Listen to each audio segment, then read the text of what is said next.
ये कहानी राजस्थान के कोटा शहर की एक भूतिया हवेली के बारे में है। ये हवेली राजा महाराजा के समय में बनाई हुई थी, लेकिन पिछले 18 सालों से इस हवेली में आज तक कोई भी रहने के लिए नहीं आया है। इच्छा होने पर भी इस हवेली में कोई भी नहीं रह पा रहा था, क्योंकि लोगों का कहना थी कि इस हवेली में भूत प्रेत का साया है। जब अजीत सिंह को इस हवेली के बारे में पता चला तो उसने तय किया कि वो इस रहस्य को जानकर ही रहेगा, क्यों लोग इस हवेली में नहीं रह पा रहे हैं। उसने मजबूत इच्छा शक्ति से हवेली में रहने की पूरी तैयारी कर ली।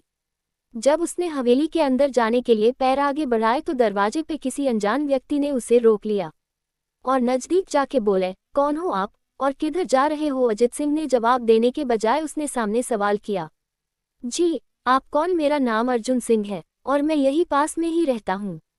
अजित सिंह ने कहा, ओह अच्छा, मैंने सुना है कि यह एक भूतिया हवेली है और यहाँ कोई नहीं आ पाता है, इसलिए मैं इस हवेली में एक दिन रुकने का फैसला किया है। अर्जुन सिंह ने कहा, जी हाँ, आपने सही सुना है और आप भी अंदर मत जाइए, मेरी माने तो आप भी वापस लौट जाइए, यहाँ बहुत खतरा है। ये सुनकर अजीत सिंह खुश हो गया, जैसे उन्हें कोई लॉटरी लग गई हो। अर्जुन ने उसकी खुशी को देखकर बोला, आप क्यों खुश हो रहे हो? आपको तो भूत का नाम सुनकर डर लगना चाहिए।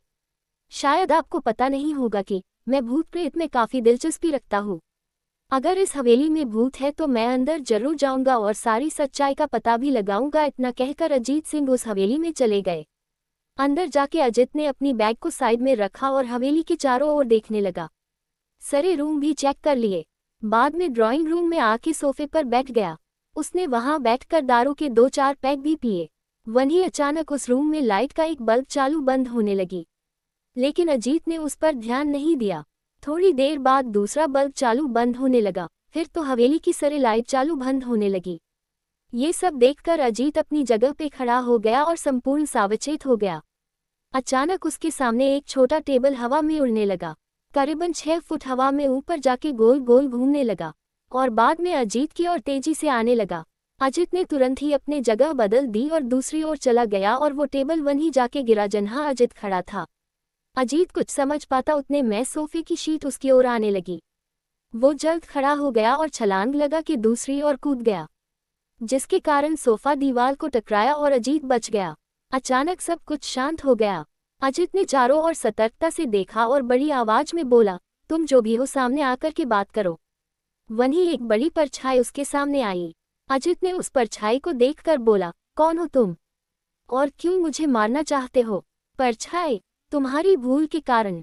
अजित, मेरी भूल? मैंने कौन सी भूल की? परछाई, इस हवेली में आने की भूल।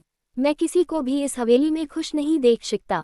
लेकिन क्यों? वो परछाई ने जवाब दिया, आज से 18 साल पहले इस हवेली के मालिक ने मुझे यहीं पे ही मार डाला था। मेरी कोई गलती भी नहीं थी।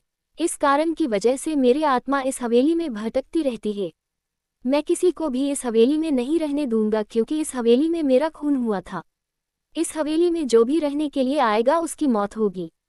अजित ने कहा, मैं तुम्हें अपने असली रूप में देखना चाहता हूँ। तुम्हें मारने से पहले मैं तेरी यह इच्छा अवश्य पूरी करूंगा। और उस परछाई ने एक भयानक दरमियाना रूप ले लिया। उसका चेहरा इतना भयानक था कि अजीत भी एक क्षण के लिए डर गया था, लेकिन दूसरे ही क्षण में उसने अपने आप पर काबू पा लिया। बाद में इसने अपनी जेब में से सफेद पाउडर निकाला और उस भूत के पर फेंक दिया।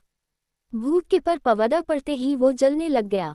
बड़ी बड़ी ज्वालाएं उठने लगी।